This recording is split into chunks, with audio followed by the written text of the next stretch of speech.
Bonjour, bienvenue à Méditation quotidienne pour les femmes.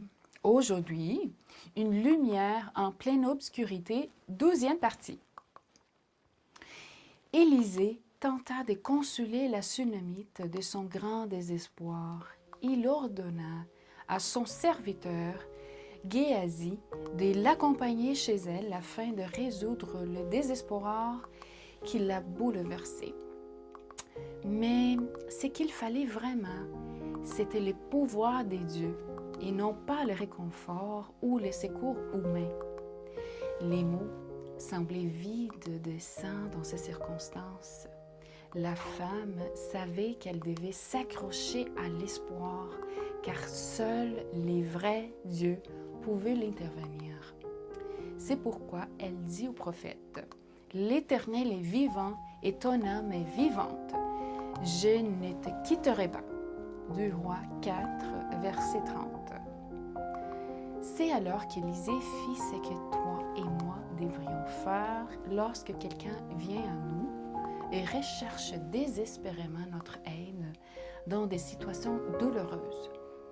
L'accompagner, non pas à la recherche d'aide humaine, mais à la recherche du grand médecin divin. Selon le récit biblique, les prophètes fermaient la porte sur eux d'eux pour prier l'Éternel. 2 Rois 4, verset 33. Quel effet glorieux pour un geste si simple! Lorsque nous communiquons avec notre Père, ce qui est compliqué pour nous devient simple. L'impossible devient possible. L'être humain reçoit le pouvoir divin. Lorsque la foi s'unit en prière à la faiblesse humaine et s'est saisie du bras puissant de Dieu, les bonheurs régnaient dans le cœur de cette femme et de son foyer. Si tu as le cœur lourd d'insécurité, de chagrin et de désespoir, recherche la présence de Jésus. C'est lui qui a une solution pour toi. L'expérience de la Sunamite nous enseigne quelque chose que nous ne devrions pas l'oublier. Il arrive que, face aux difficultés, nous recherchions d'abord le secours auprès d'autres êtres humains, faibles et faillibles comme nous. La Sunamite, elle, savait que son mari ne pouvait rien faire pour leur fils.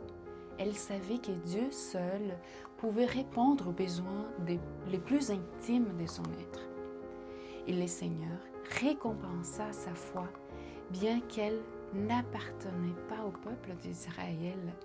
Dieu écoute toujours nos supplications.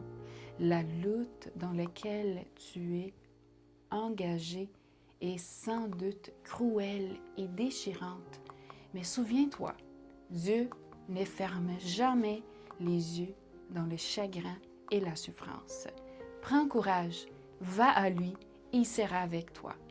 Bonne journée dans le Seigneur et à demain.